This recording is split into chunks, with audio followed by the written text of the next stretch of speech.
Par contre, une des faiblesses des finances municipales, bien, c'est un régime fiscal qui est peu diversifié. Les municipalités sont très dépendantes de l'impôt foncier. C'est sûr, à part la tarification de certains services, 70 des revenus des municipalités dépendent de l'impôt foncier, c'est-à-dire l'impôt que les propriétaires de bâtiments sur le territoire vont payer à la municipalité. On est très dépendant de ça. Alors, on l'a identifié comme étant une faiblesse. Menaces et risques, bien, je vous ai parlé tantôt de la forte dépendance de la municipalité.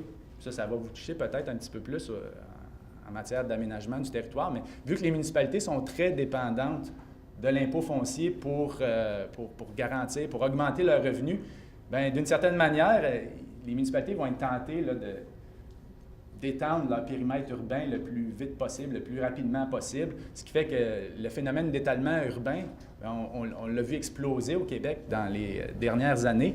Et cet étalement urbain-là, bien, il y a un coût. Puis ce coût-là commence à être de plus en plus faramineux pour les municipalités, que ce soit en termes d'infrastructures municipales, que ce soit aussi en termes de pollution maintenant, de transport, de mobilité. L'étalement urbain crée des problèmes qui deviennent grandissants. Donc, c'est une menace. C'est une menace, ça. Le fait que la fiscalité municipale entraîne l'étalement urbain. Et finalement, bien, dans les occasions, je vous donne un dernier exemple, c'est, par exemple, les nouvelles approches misant sur la responsabilisation des citoyens à l'égard des coûts des différents services. Bien, ça, c'est davantage là, le fait d'inclure, par exemple, un principe d'utilisateur-payeur dans les frais, dans la tarification municipale. Faire en sorte que ceux qui vont utiliser les services municipaux bien, en défraient le coût. Dans ce temps-là, bien, les gens se responsabilisent un petit peu davantage. Je vous donne l'exemple des compteurs d'eau. C'est sûr qu'on en a beaucoup parlé en mal au Québec, mais le compteur d'eau, c'est un moyen de responsabiliser l'utilisation, les utilisateurs de l'eau pour limiter le plus possible le gaspillage. Quand on y met un coût à l'eau, bien, les gens ils vont faire beaucoup plus attention que lorsqu'elle est gratuite. Alors, c'est quelques exemples du diagnostic qui a été fait sur le monde municipal. Et à partir de ce diagnostic-là, bien, on en est arrivé à cerner là, 4 grands défis auxquels devront faire face les municipalités dans l'avenir. Les 4 défis les plus importants. On va avancer un petit peu. Alors, ces 4 défis, qu'est-ce que c'est? Bien, le premier défi, bien, c'est bien sûr la globalisation. Et qu'est-ce que ça veut dire pour les municipalités, la globalisation? Bien, c'est tout ce qui aiguise la concurrence et renforce l'interdépendance des villes à une échelle mondiale. On sait maintenant de plus en plus que les municipalités dépendent d'effets qui sont pas à l'intérieur du territoire même de la municipalité. Par exemple, je vous donne l'exemple du libre-échange. À une époque, bien, le libre-échange, les frontières se sont ouvertes. Il y a eu des délocalisations massives d'emplois. Je me souviens, à Saint-Hyacinthe, nous autres, on était une capitale de produits textiles. Il n'y a pas si longtemps que ça, il y avait la Penmans qui était installée sur le bord de la rivière. Puis tout ça, ça a été démoli en 20 ans parce que l'ensemble des emplois manufacturiers liés au textile ont été délocalisés en Chine, dans les pays asiatiques. Et ça a un impact pour la municipalité. Des décisions qui se prennent, des événements qui se produisent ailleurs dans le monde ont un impact directement dans les municipalités locales au Québec. Et ça, c'est un phénomène qu'on ne vivait pas à l'époque, au 19e siècle. Maintenant, on en est vraiment dépendant de ce qui se passe ailleurs dans le monde. On n'a pas le choix d'être ouvert comme municipalité puis de s'intéresser à ce qui se passe à travers le monde parce qu'il va y avoir un impact.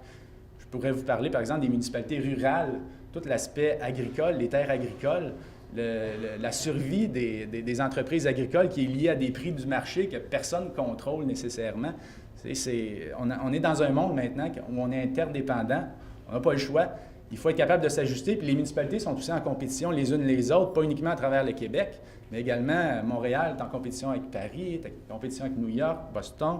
Alors, c'est la nouvelle réalité, c'est une réalité qui va s'accentuer de plus en plus en fonction de toujours l'augmentation de la mobilité des capitaux, de la main-d'œuvre. Maintenant, on peut s'en aller, on a une offre, on s'en va travailler à Paris. Je regarde mon frère, il travaille pour Alstom, bien, il travaille à Paris, vient à Montréal, s'en va à Vancouver. Les jeunes, maintenant, sont de plus en plus qualifiés et ils n'ont pas vraiment d'appartenance à leur municipalité. Leur emploi peut les emmener n'importe où à travers le monde.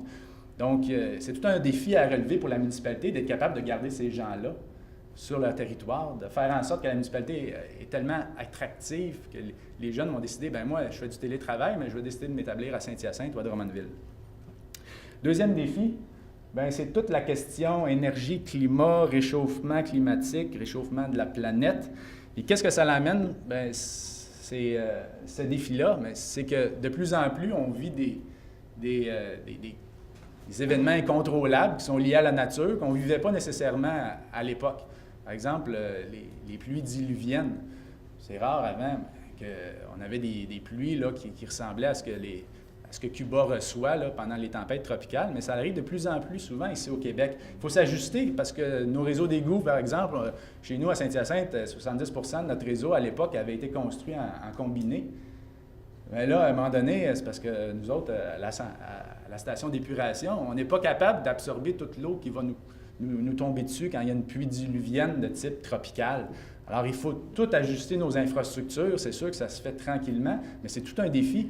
On peut parler aussi des vagues de chaleur. Comment les municipalités maintenant sont amenées à ouvrir des points, des centres d'urgence pour permettre à ces citoyens de venir se rafraîchir en été quand il y a des épisodes de chaleur extrême. C'est des choses qu'on ne vivait pas nécessairement à l'époque, mais qu'on vit maintenant.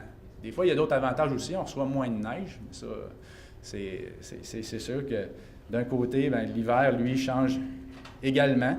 Et ça peut amener, par contre, d'autres problématiques, vu qu'il fait moins froid. Mais ce qu'on remarque aussi, c'est qu'il y a plusieurs maladies dont on était exempt il y a un certain temps, puis qui commencent à apparaître au Québec, des moustiques, les municipalités doivent faire face maintenant à ces nouveaux enjeux-là qu'on ne comprend pas nécessairement ici au Québec. Finalement, le numérique, ça a bouleversé dans les dernières années là, toutes les façons de faire, et de plus en plus, les municipalités ne sont pas au même stade. Vous comprendrez dans l'intégration du numérique.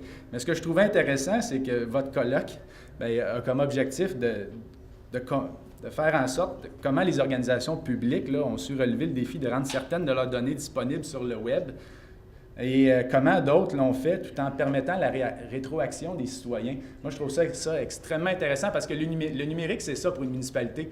Il faut transformer nos façons de faire à l'époque où, par exemple, le citoyen n'était pas nécessairement impliqué dans les décisions. L'accès à l'information n'était pas non plus nécessairement quelque chose qui était facile pour le citoyen. C'était facile pour l'élu. Bien sûr, c'était bien, là, si l'administration t'informe bien. Par contre, pour le citoyen, c'est très peu, là, il y a très peu d'informations nécessaires. Mais tout l'aspect, puis là, peut-être ça touche un petit peu plus la géomatique, mais le fait d'être capable d'établir des cartes avec des données en temps réel, premièrement, mais ça l'aide à la prise dans la décision, c'est sûr, pour les élus. Deuxièmement, mais ça te permet aussi de mieux planifier le territoire puis de transférer après ça toute cette information-là à la population à l'aide des réseaux Internet, d'un site Web, et d'impliquer la population par la suite dans les décisions. Puis c'est vraiment ça une orientation qui est mise de l'avant par le Livre blanc, comment être plus transparent et comment impliquer davantage la population dans la prise de décision des élus. Et finalement, il y a tout l'aspect changement démographique. Ça, je pense qu'on en parle depuis plusieurs années, mais le Québec, de plus en plus, devient une société vieillissante. Il y aura moins de main-d'œuvre disponible sur le marché. Donc, pour les municipalités, c'est clair qu'il y a une sorte de surenchère. On essaye d'attirer les meilleurs éléments. Ils se font de plus en plus rares. Trouver des personnes compétentes, dans ce temps-là, ça devient un enjeu. La formation de ces gens-là devient un enjeu, mais aussi la rétention. Et finalement, le fait qu'il y ait de moins en moins de main-d'œuvre, c'est de plus en plus difficile d'attirer des entreprises. Il faut s'ajuster en conséquence. Les grandes manufactures, les grandes industries, c'est quelque chose de plus en plus rare. Par contre, c'est quelque chose qui apportait beaucoup en termes de taxes foncières pour les municipalités. Maintenant, la richesse se fait dans une boîte avec 3 gars, ils sont dans le sous-sol d'une maison, puis ils deviennent multimillionnaires en lançant un site Web. Tu sais, c'est rendu ça aujourd'hui, la réalité de l'économie du savoir, l'économie des nouvelles des technologies de l'information. Donc, la vision qui a été élaborée suite aux consultations, c'est une vision qui recommande... Là, je pense que je peux la sauter. C'est une vision qui se base sur différents principes. Je vais vous la lire. La vision de la municipalité de demain, c'est quoi? Bien, c'est une municipalité qui place la personne et la famille au centre de ses préoccupations et de ses actions. Son développement repose sur des valeurs du